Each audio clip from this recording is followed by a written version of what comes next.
Hello, আমি Mallika. So আজকে দেখাবো তোমাদের সাথে আমাদের স্পেশাল লাঞ্চ মেনুটা। বেসিক্যালি এই যে আমার বুদ্ধি দুদিন ছিল না বাড়িতে, তো তার জন্য আজকে এসে খেসারত দিতে হবে আর কি, একটু ভালো মন্দ কিছু রান্না করতেই হবে। তো সেটাই বানাচ্ছে, চলো তোমাদের সাথে শেয়ার করি আজকে আমাদের লাঞ্চ মেনুতে কি কি রয়েছে। আর আমি অলরেডি রেডি হয়ে গিয়েছি অফিস বেরোনোর জন্য। সো মা এখন ঠিক তাড়াহুড়োয় আছে, বাট চলো দেখে নি। দেখো ফার্স্টেই বানাচ্ছে, এটা কি মা? আন্ডা কারি। এই যে ডিম কষা এখনো বানানো হচ্ছে।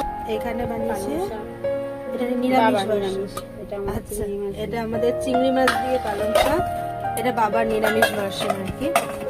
এখানে রয়েছে পুরনো ভাত, এখানে রয়েছে কালকে তরকারি, ফুলকপি আলুর তরকারি আছে। এখানে আবার বাবার বেগুন আলু, এগুলো দেখতে এরকম হলেও খেতে ভালো হয়। আর কি আছে মাও? ডাল বানাবো না, দেখে নিয়ে গেছে।